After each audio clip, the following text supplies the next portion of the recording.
It is a real honor and a pleasure to share with you, great scientists, this excellent meeting. I want to thank Professor Rosano, Translational Medicine Academy, for the kind invitation, and Xavier Pharmaceutics for making this symposium possible. I have in the task in the next 10 minutes to show you a brief insight of basic science. I'm going to try to transport you somehow to medical school, to go back to the basics. This is my disclosure. My relationship with the pharmaceutical industry is main in the research of the clinical trials. And it's important to understand the pathophysiology of angina for classification and management of this entity. You know that there is a different kinds of aspect and multifactorial causes of angina. And also, it's well understood that angina develops from an oxygen supply-demand mismatch, which activates receptor signals to the brain. The cardiac myocytes respond to this issue of supply-demand by increasing the ischemic threshold by way of adaptive metabolic responses, so that ischemia is at a certain point prevented or stopped even with the hyperperfusion when the hypoperfusion is present. Now, as myocytes experience metabolic demand, healthy cells switch to consume as well as produce metabolic substrate, which trigger energetic efficiency. Meanwhile, in the compromised cells that you have in ischemic heart disease, the adaptation doesn't work or is flawed. In addition, a complex heart-to-brain generation of triggers carry a particular role in the subjective angina experience.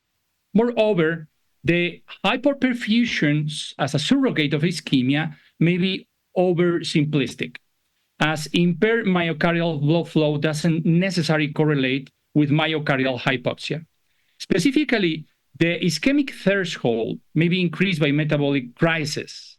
These adaptive responses may result from impaired flexibility in switching triphosphate to consume the adenosine triphosphate, ATP, to consume oxygen ratio, higher for glucose oxidation than for beta oxidation of fatty acids. Now, the heart is extremely dependent on adequate oxygen delivery to allow the physiological production of energy in the form of ATP. To support its contraction and based on metabolism, in one day, you have this extraordinary performance of the heart. Approximately 100,000 beats per minute, pumps 9,000 liters per day. It's about 16 to 30 kilograms of ATP consumed daily, and everything is related to the mitochondrial oxidation of acetyl coenzyme A. The use of energy explains the high number of mitochondria in the heart. Understanding the mitochondrial function is quite challenging, as the mitochondria in the heart are quite abundant. They constitute more or less 20 to 40% of the cellular volume in the myocardium. And that's because it's a tissue with high energy demands. Remember that the heart is an omnivorous organ. It can be fed from different fuels, depending on the availability. The main fuels of the myocardium are fatty acids, glucose, pyruvate, lactate, ketone, and amino acids, which are acquired from the blood continuously because the cardiomyocytes cannot store these energy substrates. The most important mitochondrial function is energy production.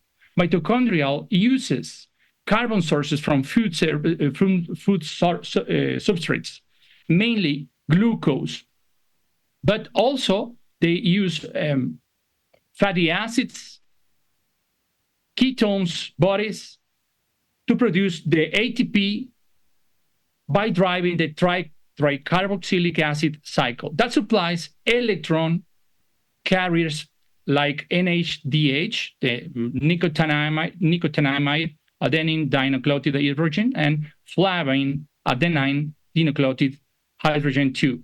are stimulants for the electron transport chain to maintain a constant flux of protons towards the intermembrane space. The gradient generated by this flux is the force that powers the ATP synthesis.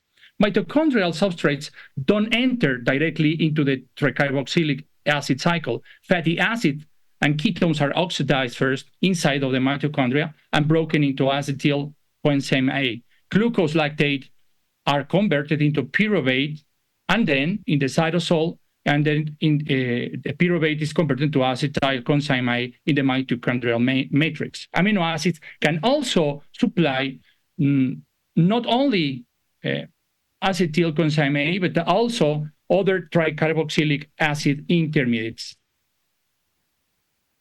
The two main origins of energy of the heart are fatty acids and glucose. This is normal. This is in normal cardiac energy metabolism under aerobic conditions. We must remember that this pathway of the Krebs cycle to understand the metabolic origin of the angina. Fatty acids are the primary source of energy from the heart, supplying 60 to 90% of the energy for ATP synthesis, and 10 to 40% comes from the oxidation of pyruvate from glycolysis and lactate oxidation. Almost all the ATP formation comes from oxidative phosphorylation in the mitochondria. Now, when you talk about metabolic change during ischemia, it's very similar what happens with the diabetic 1 and 2 types. Insulin suppressed fatty acid levels, and those fatty acid levels are low when insulin levels are high after a meal. On the other hand, noradrenaline increases fatty acid release from fat cells, so fatty acid levels are elevated under times of stress, such as physical exercise, fasting, or myocardial ischemia. And this also explains the reason why fatty acid oxidation is increasing in both diabetic 1 and 2 types. Those patients have higher concentration of circulating fatty acid with low insulin or insulin resistance. When the supply of oxygen becomes limiting, as occurs in myocardial ischemia, oxidative phosphorylation and mitochondrial electron transport chain flux decline. Creatine phosphate is rapidly depleted, and fatty acid and pyruvate oxidation decrease, and ATP production is impaired.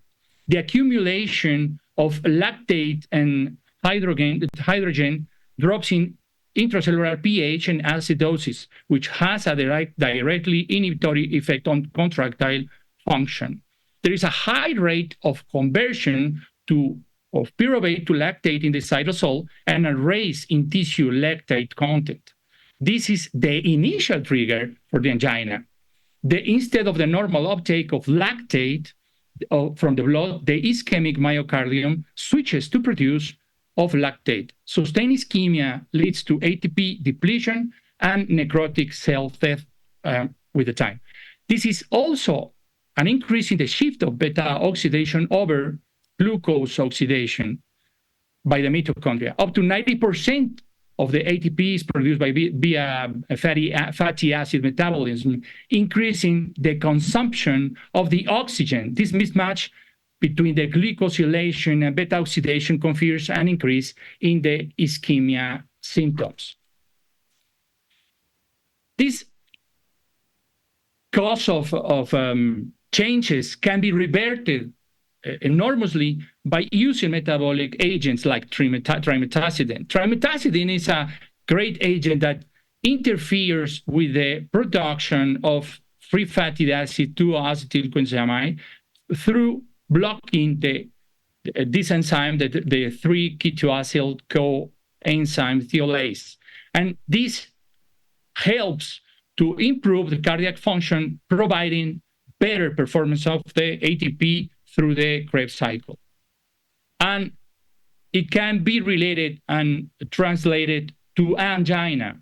You can see right here with 2 times a day dose of trimetazidine, you can compare it with beta blockers and nifedipine, both in monotherapy, reducing the time of ischemia and also reducing the symptoms of angina.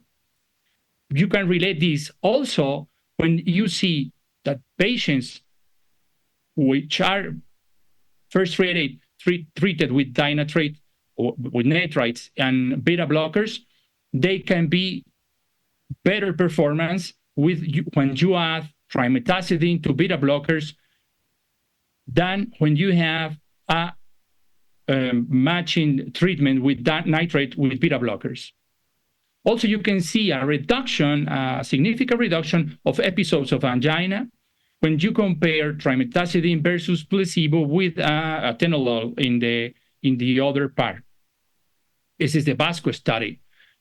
This result of reducing the symptoms of angina, excellent, like trimetazidine does, you can see it as fast as 2 weeks, but it can be found along with the time. You can see right here, like 2 weeks, 2 months, 4 months, and 6 months.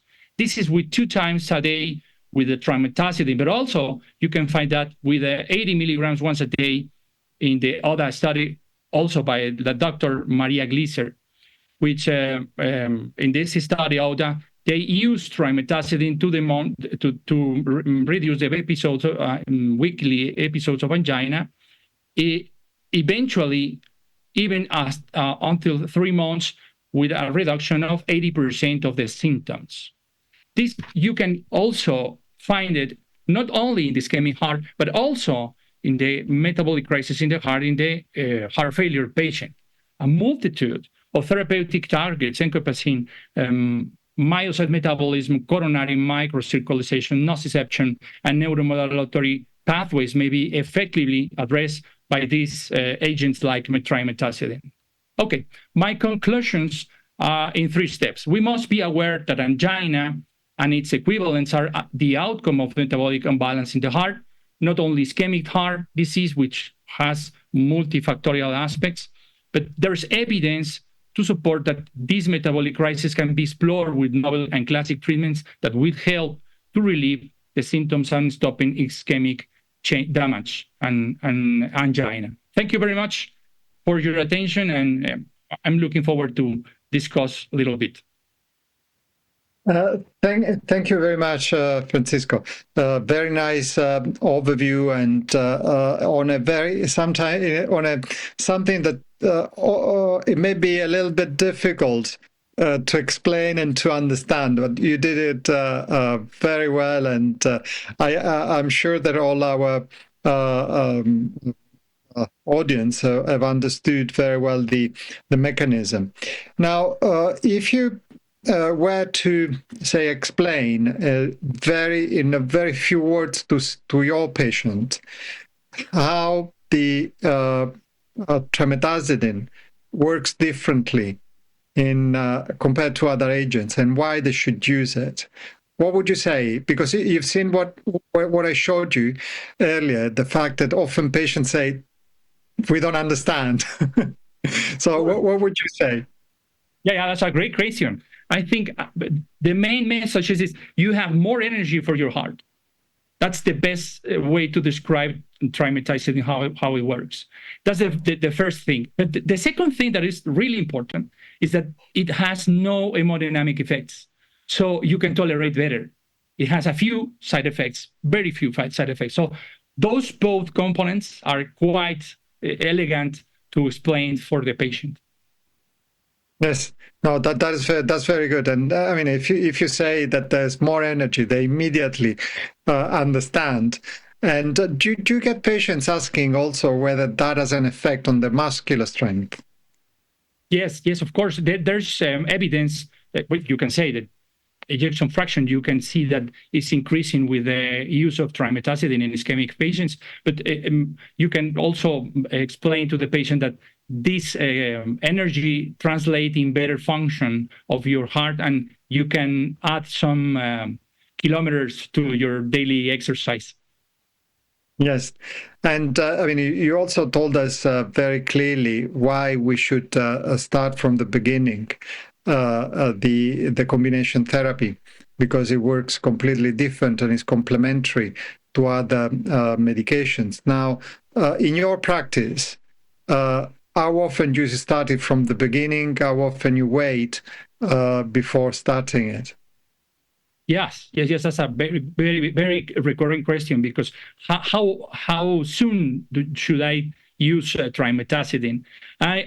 In my daily practice, I eventually, when I make the diagnosis, the clinical diagnosis of coronary or angina or chronic coronary syndrome, even when I don't have any evidence that provides this diagnosis, I use the trimetazidine as a first agent with another hemodynamic, maybe depending on the individual basics of the patient, the individual clinical presentation. If he has tachycardia, or maybe high